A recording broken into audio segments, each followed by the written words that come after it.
साथियों यह ईट मन के तथा अस्थिय चैप्टर है, ठीक है ना। हम लोग इसको शुरू कर दिए हैं पढ़ना। और आज हम लोग इस वीडियो में एक पेज पढ़ेंगे, मतलब कि 1 पेज डेली। हमारा रूटीन यही है, 1 पेज डेली पढ़ेंगे, ठीक है ना। और जितना भी ऑब्जेक्टिव क्वेश्चन बनेगा एक पेज में से आपको हम अभी करवाएंगे। तो चलिए हम शुरू करते हैं बिना टाइम गवाए हुए। यहाँ पर देखिए ईट मन के तथा अस्थिय हड़प्पा सभ्यता का है, ठीक है ना। यहाँ पर देख लेते हैं।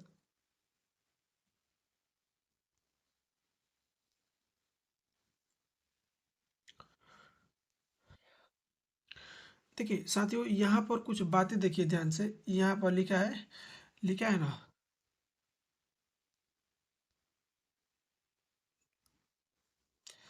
लिखा है कि हड़प्पा मुहर संभवतः हड़प्पा अथवा सिंधु घाटी सभ्यता की सबसे विशिष्ट पुरावस्तु है। सिंधु घाटी सभ्यता की सबसे विशिष्ट कोई अगर फेमस चीज है तो वह हड़प्पा का मुहर है, ठीक है ना। यह देख लीजिए, यही है मुहर। किसका है? यह है हड़प्पा का, ठीक। एक हड़प्पाई मुहर है। और यहाँ पर देखिए दो बात लिखा हुआ है, पॉइंट दो लिखा हुआ है। एक पॉइंट क्या लिखा है दोस्तों, यहाँ पर देखिए, एक तो लिखा है हड़प्पा, ठीक। और दूसरा लिखा है सिंधु घाटी, ठीक है ना। दूसरा लिखा है सिंधु घाटी। इसका मतलब क्या हुआ? आप हड़प्पा लिख दिया है और अथवा देखिए सिंधु घाटी लिख दिया है, सभ्यता। देखिए यहाँ पर हड़प्पा इसलिए लिखा है, जब हम इस सभ्यता की खोज कर रहे थे, मतलब कि खुदाई कर रहे थे इस सभ्यता की, तो शुरू तो कहीं से किया जाएगा ना। किसी भी चीज़ को खोदने के लिए कहीं से तो आप शुरू कीजिएगा। तो इस सभ्यता को जब हम लोग खोज रहे थे तो सबसे पहले हड़प्पा नामक स्थान, जो कि यह पाकिस्तान में, ठीक है ना, वहाँ से चालू किया गया था। इसीलिए हम इसको हड़प्पा सभ्यता बोलते हैं। सिंधु घाटी सभ्यता इसको इसलिए बोलते हैं क्योंकि यह सिंधु नदी के किनारे बसा था, इसीलिए हम इसको सिंधु घाटी सभ्यता बोलते हैं। यदि यह दूसरे नदी के किनारे होता, महानदी, सरस्वती, गंगा या ब्रह्मपुत्र, ये सब नदियों के किनारे होता, तो हम लोग उस नदी के नाम पर इस सभ्यता का नाम रखते हैं। तो साथियों यह सिंधु घाटी सभ्यता क्यों इसका नाम पड़ा आपको पता हो गया, और हड़प्पा क्यों नाम पड़ा आपको पता हो गया, ठीक है। अब हम आगे देखते हैं। आगे में लिखा है कि सेल खड़ी नामक पत्थर से बनाई गई इन मुहरों पर सामान्य रूप से जानवरों के चित्र तथा एक ऐसी लिपि के चिन्ह उत्कीर्ण है जिन्हें अभी तक पढ़ नहीं जा सका है। देखिए यहाँ पर ध्यान से देखिएगा, यहाँ पर क्या लिखा है? जानवरों के चित्र, ठीक है ना। ऑब्जेक्टिव प्रश्न पूछेगा आपको, आप वहाँ पर बताइएगा। यहाँ पर क्या लिखा है? ये जो पत्थर है ना साथियों, ये जो पत्थर बोल रहे हैं, ये जो मुहर है, ये मुहर क्या है? इस मुहर पर देखिए कुछ आपको दिख रहा है? इस मुहर पर साथियों आपको कुछ दिख रहा है? यहाँ पर कुछ दिख रहा है? यह लिखा हुआ है कुछ, ठीक। और यहाँ पर जानवर का चित्र है। देखिए यह क्या लिखा हुआ है यह तो नहीं पता है हम लोगों को, लेकिन जो भी लिखा हुआ है उस समय के लोग अपने सुविधा अनुसार लिखे हुए। लेकिन एक बात तो फिक्स है, यह जो मुहर है ना काफी हमको खूबसूरत लग रहा है। यह हड़प्पाई मुहर है। यह जो लिखा गया है इसको कोई अभी तक पढ़ नहीं पाया है, ठीक है ना। यह जो लिखा गया है इसको कोई अभी पढ़ नहीं पाया है। जब इसको कोई पढ़ नहीं पाया है तो कैसे पता चल गया कि उस समय के लोग इतना एडवांस थे? देखिए जिस तरह से अभी हम फिलहाल इस रूम में बैठकर आपको यह वीडियो बना रहे हैं, तो हमारे पास में अभी फिलहाल में क्या है, इस रूम में हम अभी अकेले हैं। और यहाँ पर क्या है? बोर्ड है, मोबाइल है, सामने लैपटॉप है, कीबोर्ड है। मतलब कि जो स्टूडेंट को चाहिए चाहिए वह मतलब कि इस रूम में रखा हुआ है। तो हो सकता है कुछ साल बाद, मतलब कि मान लीजिए अचानक हम यहीं पर मेरा एक्सपायर हो गया, डेट एक्सपायर हो गया, सब कुछ मर गया। तो कुछ साल बाद, 1000 साल बाद, बहुत साल बाद, गते गते इस ये जो रूम है, ये रूम के जो छत रहेगा ना, छत भर जाएगा, ऊपर से खाली आसमान दिखेगा। और जो अगल बगल होगी दीवार खड़ी रहेगी, और जो हवा धूल चलेगा, आनी होनी, तो जिसके चलते मतलब कि दीवार तो पा जाएगा, ठीक है ना। जब तो पा जाएगा तो कुछ साल बाद लोग यहाँ पर खोदेंगे। ऐसे ही तो हुआ था, नालंदा विश्वविद्यालय जो है ना, यहाँ पर नालंदा में, बिहार में, उसको तो ऐसे ही किया गया। वो भी ऐसे ही हो गया था, तो पा गया था। ये भी तो पा जाएगा। जब खोदा जाएगा तो देखा जाएगा गते गते, अरे ये तो इधर से दीवार है। गते गते खोदो खोदो खोदो, तो खोदेगा तो देखा, अरे इधर से भी दीवार है, देखा चारों तरफ से दीवार घिरा हुआ है, और यहाँ पर छोटा सा 2 खिड़की छोड़ा हुआ है, और ये देखिए गेट छोड़ा हुआ है।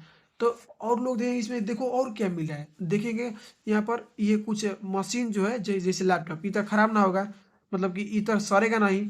और जो पढ़ा रहे हैं हमारे पास एक बोर्ड है, यह बोर्ड भी रहेगा। और ये देखिए जो लोहा है ये लोहा भी रहेगा, पंखा ये सब रहेगा।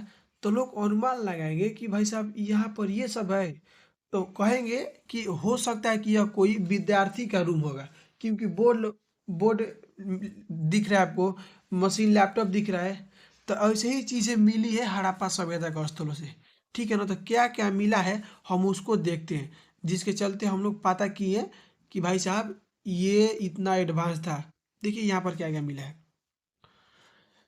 उस समय लोगों के जीवन के विषय में उनके द्वारा पीछे छोड़ी गई पूरा वस्तु, जैसे कि उनकी आवास, मृद भांड, आभूषण, औजार तथा मुहरे। ठीक है ना। क्या क्या मिला है, घर मिला है, मिट्टी के बर्तन, आभूषण, गहना जरूरत जो होता है उसको आभूषण बोलते हैं, औजार मिला है, और मुहरे मिली है, जैसे कि आप देख रहे हैं डिस्प्ले पर, ये मुहरे मिली है। ठीक है ना।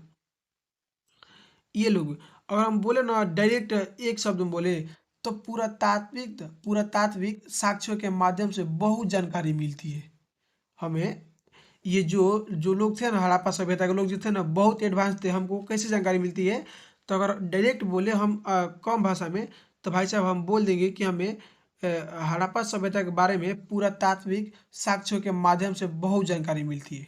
ठीक है ना। यदि आपको आवास, मृदभांड, आभूषण, औजार, मुहर ये सब नाम नहीं रखने का मन करेगा, तो आप डायरेक्ट बोल दीजिएगा कि पुरातात्विक साक्ष्यों के माध्यम से बहुत जानकारी मिलती है। ठीक है ना। तो यहाँ पर देखिए इस पॉइंट में ध्यान से देखिए, ये जो हम आपको यहाँ पर बता दिए ना, यहाँ पर साथियों ये देखिए, ये जो है ना उस माध्यम से बहुत जानकारी मिलती है। हमको यही तक पढ़ना था। कहना का मतलब ये है कि इसके ऊपर ही हमको पढ़ना था। ठीक है ना। हमको इसके ऊपर ही पढ़ना था। ठीक, इसके हमको ऊपर ही पढ़ना था। ठीक है ना।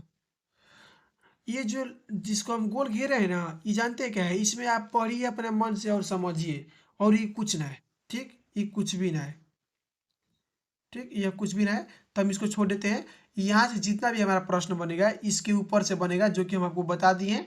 जब आगे हम आपसे ऑब्जेक्टिव करवाएंगे तो आप बता दीजिएगा, आप 100% सही सही बताइएगा। ठीक है ना। यहाँ पर देखिए, यहाँ पर साथियों कुछ चित्र भी आपको दिखाया जाएगा। देखिए यहाँ पर क्या लिखा है कि सिंधु घाटी सभ्यता को हड़प्पा संस्कृति भी कहा जाता है। आपसे ऑब्जेक्टिव क्वेश्चन पूछेगा कि हड़प्पा सिंधु घाटी सभ्यता को क्या कहा जाता है। नीचे 4 गो ऑप्शन दिया रहेगा। अब आप आगे जब प्रश्न आएगा ना तब आप देखिएगा।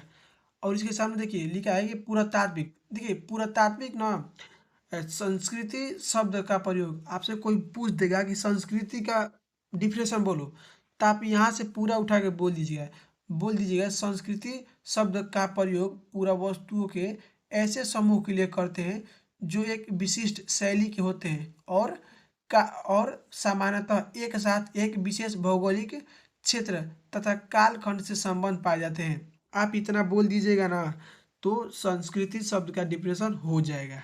ठीक है ना। यहाँ पर लिखा है, हम मार्कर थोड़ा चेंज कर लेते हैं, ग्रीन ले लेते हैं।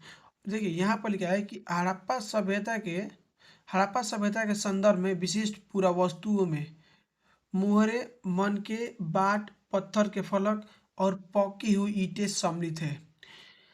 बोल देगा कि हड़प्पा सभ्यता के विशिष्ट पुरा वस्तुओं का नाम बोलो, तो क्या बोलिएगा। हड़प्पा सभ्यता के विशिष्ट पुरा वस्तुओं के नाम में क्या है, मुहर, मन के बाट, पत्थर के फलक और पकी हुई ईंटें। ठीक है ना। ये वस्तुएं कहाँ से मिली है, तो ये वस्तुएं जो है मिली है हमें, कहाँ से मिली है तो साथियों पाकिस्तान। देखिए यहाँ पर लिखा है पाकिस्तान, अफगानिस्तान। यहाँ पर लिखा है कि अफगानिस्तान, जम्मू, बलूचिस्तान। देखिए और जो यहाँ पर कोस्ट में ना पाकिस्तान लिखा हुआ है, बलूचिस्तान जो है ना यह पाकिस्तान में। देखिए पाकिस्तान में 4 प्रांत है, एक तो बलूचिस्तान, फिर दूसरा पंजाब, तीसरा सिंध, चौथा खैबर पख्तूनख्वा। यह 4 प्रांत है, जिसमें से जो बलूचिस्तान है ना, यह कहाँ पर है तो साथियों पाकिस्तान में। ठीक है ना। तथा गुजरात जैसे क्षेत्रों से मिली है। ये जो हड़प्पा सभ्यता के विशिष्ट पुरावस्तु हो, मुहर, मन के बात, पत्थर के फलक, पकी हुई थे, जो है ना कहाँ से मिली है? तो अफगानिस्तान, जम्मू बलूचिस्तान, जो कि और गुजरात जैसे क्षेत्रों से मिली है। ये एक दूसरे से लंबी दूरी पर स्थित है। कौन? ये जो जो हम नाम धर रहे हैं ना, अफगानिस्तान, जम्मू बलूचिस्तान, पाकिस्तान, ये एक दूसरे से लंबी दूरी पर है ना, देख लीजिए आप नक्शा के मुताबिक, जो एक दूसरे से लंबी दूरी पर है। यहाँ पर देखिए हम आपको ऊपर बताए हैं, यहाँ पर क्या लिखा है? यहाँ पर साथियों लिखा है कि इस सभ्यता का नामकरण हड़प्पा नामक स्थान जहाँ जहाँ संस्कृति पहली बार खोजी गई थी। हम आपसे क्या बोले? इस हड़प्पा सभ्यता को हड़प्पा सभ्यता इसलिए बोलते हैं क्योंकि जब हम लोग खोज मतलब खोज कर रहे थे ना हड़प्पा सभ्यता के बारे में, तो वो हड़प्पा नामक स्थान से ही किए थे। तो सबसे पहले हमको हड़प्पा नामक स्थान ही मिला, इसीलिए हम इसको हड़प्पा सभ्यता बोलते हैं। ठीक है ना? यहाँ पर लिखा है कि इस सभ्यता का नामकरण हड़प्पा नामक स्थान जहाँ यह संस्कृति पहली बार खोजी गई थी, ठीक, के नाम पर किया गया है। इसका काल निर्धारण लगभग 2600 से 1900 ईसा पूर्व के बीच निर्धारित किया गया है। देखिए यह एनसीईआरटी में 2600 से लेके 1900 ईसा पूर्व दिया हुआ है। ठीक है ना? तो साथियों यही हमारा आंसर सही होगा। यदि परीक्षा में पूछ दिया तो आप यही लिखिएगा, दूसरा मत लिखिएगा। देखिए दूसरे दूसरे बुक में दूसरा देता होगा, लेकिन हमको दूसरे से मतलब ना है, हमको सिर्फ एनसीईआरटी से मतलब है। और अरिहंत के बुक जब आप पढ़िएगा इतिहास के, उसमें चैप्टर सिंधु सभ्यता पढ़िएगा, तो उसमें ना इसका काल जो है ना गलती लिखा हुआ है। ठीक है ना? तो हमको जब भी आएगा प्रश्न कौन मारेंगे? 2600 से 1900 ईसा पूर्व के बीच। ठीक। इस क्षेत्र में इस सभ्यता से पहले और बाद में भी संस्कृतियां अस्तित्व में थी, जिन्हें क्रमशः आरंभिक तथा परवर्ती हड़प्पा कहा जाता है। इन संस्कृतियों से हड़प्पा सभ्यता को अलग करने के लिए कभी कभी इसे विकसित हड़प्पा संस्कृति भी कहा जाता है। यह कह रहा है कि जो हड़प्पा सभ्यता फिलहाल है ना, उससे पहले और उससे बाद में भी संस्कृति अस्तित्व में थी।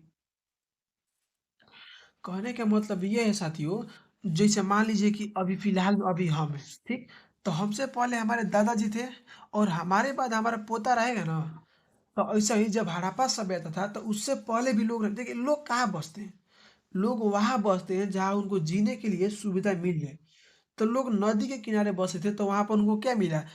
जमीन उपजाऊ मिल गया, तो लोग खेती भी करते थे हड़प्पा सभ्यता के। जब हम दूसरा पेज पढ़ाएंगे, तीसरा पेज पढ़ाएंगे, तो उसमें खेती के बारे में लिखा है, पानी के सिंचाई के लिए मिल ही गया, अब क्या चाहिए? आपको जब मिल ही जा रहा है सब व्यवस्था, तो लोग वहीं पर ना बसेंगे? तो लोग वहीं पर बसे थे। पहले हड़प्पा सभ्यता से पहले जो जो सभ्यता था ना, उसको हम लोग आरंभिक हड़प्पा कहते हैं।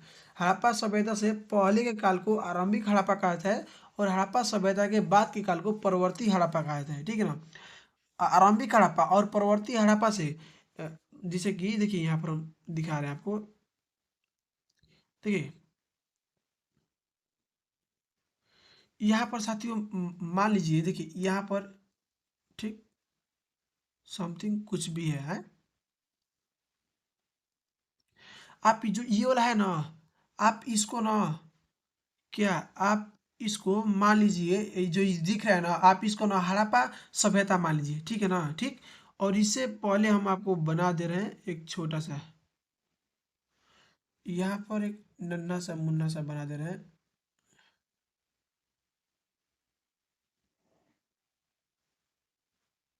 ठीक, हो गया एक। और एक यहाँ पर और बना दे रहे हैं।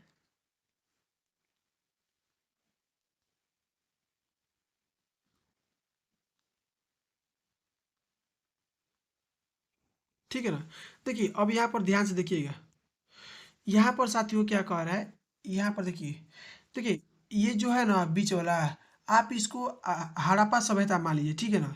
ठीक। और जो इससे पहले है ये वाला दिख रहा है आपको, इससे पहले जो ये वाला आपको दिख रहा है, इसको आप मान लीजिए परवर्ती हड़प्पा, यानी हड़प्पा सभ्यता से पहले के काल को क्या बोलते हैं? परवर्ती हड़प्पा बोलते हैं। ठीक है ना?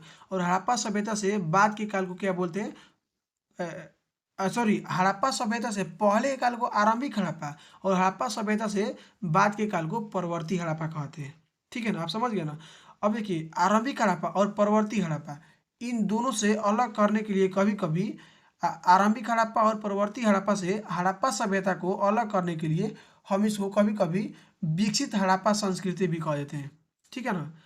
देखिए, परवर्ती हड़प्पा और आरंभिक हड़प्पा, जो हड़प्पा सभ्यता से पहले काल था उसको हम लोग क्या बोलते हैं, आरंभिक हड़प्पा, और उसके बाद के काल को परवर्ती हड़प्पा कहते हैं। देखिए, आरंभिक हड़प्पा और परवर्ती हड़प्पा, इन दोनों से इस हड़प्पा सभ्यता को अलग करने के लिए हम लोग इसका दूसरा नाम दे दिए, इसको हम बोल दिए कि विकसित हड़प्पा संस्कृति बोल दिए। आप समझ गए ना। इसको क्या बोल दिए, विकसित हड़प्पा संस्कृति। हम इसको स्क्रीनशॉट ले लिए। ठीक, ठीक है ना। तो ये आप समझ गए यहाँ पर। ठीक, देखिए ये कुछ यहाँ पर चित्र देख लीजिए। ये है मन के बाट तथा फलक है। ठीक है ना। तो इस चैप्टर आज के मतलब कि आज के हम लोग 1 पेज डेली में क्या पढ़े इतना पढ़ लिए ना।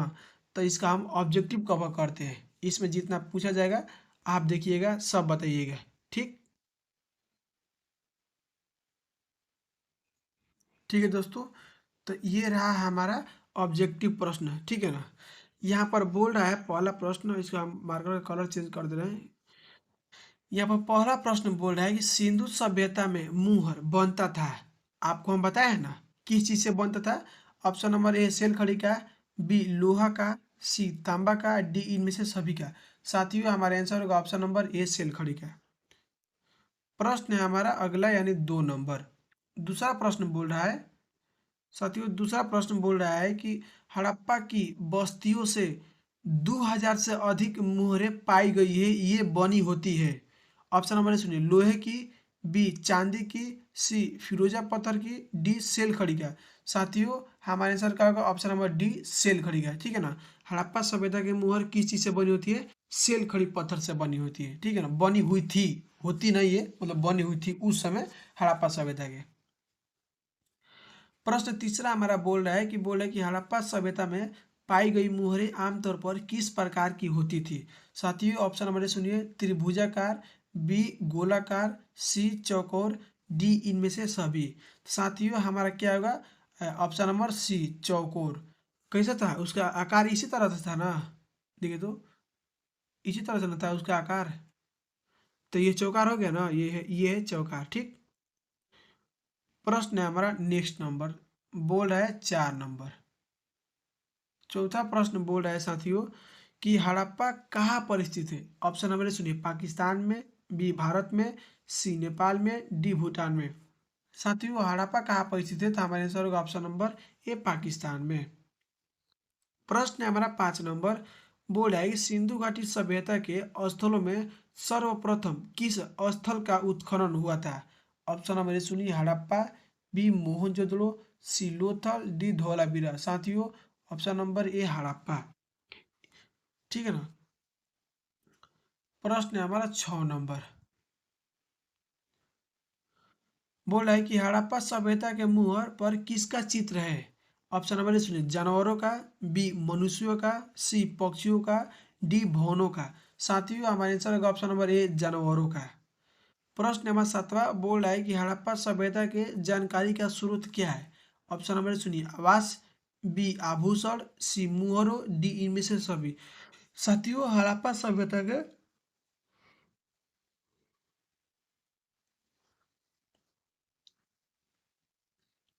हड़प्पा सभ्यता के जानकारी का स्रोत क्या है, तो हमारा ऑप्शन नंबर डी इनमें से सभी होगा। आवास, आभूषण, औजार, मुहर, ये सब क्या है, हड़प्पा सभ्यता के जानकारी के स्रोत है। तो हमारा आंसर होगा ऑप्शन नंबर डी इनमें से सभी। प्रश्न है हमारा 8 नंबर। 8 नंबर प्रश्न बोल रहा है प्रश्न 8 नंबर की सिंधु घाटी सभ्यता को कहते हैं। ऑप्शन नंबर ए सुनिए, हड़प्पा संस्कृति, बी मिस्र संस्कृति, सी चीन संस्कृति, डी ईरान संस्कृति। साथियों सिंधु घाटी सभ्यता को क्या कहते हैं, हड़प्पा संस्कृति कहते हैं। प्रश्न है हमारा 9 नंबर, बोल रहा है कि हड़प्पा सभ्यता का काल निर्धारित किया गया है। ऑप्शन नंबर सुनिए, 1600 से 1900 ईसा पूर्व, बी 1500 से 500 ईसा पूर्व, सी 2900 से 1900 ईसा पूर्व, और डी हमारा, डी क्या लिखा है, डी साथियों 1600 से 2600 ईसा पूर्व। तो साथियों हमारा आंसर होगा ऑप्शन नंबर साथियों हड़प्पा सभ्यता का काल निर्धारित किया गया था। तो हमारा आंसर का option number A, auto brother, A 2600 से लेके 19 ईसा पूर्व के मुताबिक, ठीक है ना। यह एनसीईआरटी का है, तो आप समझदार हैं, आप समझिए जाइएगा। तो हम साथियों वन पेज डेली में पढ़े हैं ना, तो उसमें से 9 गो ऑब्जेक्टिव क्वेश्चन हमारा निकला है, जो कि आपको हम बताएं, आप बना दिए हैं। यदि आप चाहते हैं कि इसको पीडीएफ चाहिए आपको, तो आप हमारे ग्रुप में जुड़ जाइए फ्री में। पैसा वैसा कुछ ना लगता है, सिर्फ आप हमसे ज्वाइन कीजिए, आपको सब मिलता है फ्री में। व्हाट्सएप ग्रुप का लिंक हम डाल देंगे वीडियो के डिस्क्रिप्शन में, आप वहाँ से क्लिक करके डायरेक्ट आ जाइएगा। तो ठीक है साथियों, हम जब आएंगे दूसरा पेज लेके नेक्स्ट डे, तो आज हमको बताएंगे। आज तारीख आपको हम बता दे रहे हैं, आज तारीख है 19 तारीख 1वां महीना 2024, ठीक है ना। तो हम 20 तारीख को लेके आएंगे। ऐसे करते करते हम लोग पूरा खत्म कर देंगे। आप मेरा साथ दीजिए, हम सब मिल के आगे बढ़ेंगे। ठीक है साथियों, तब तो हम रखते हैं ना। जय हिंद।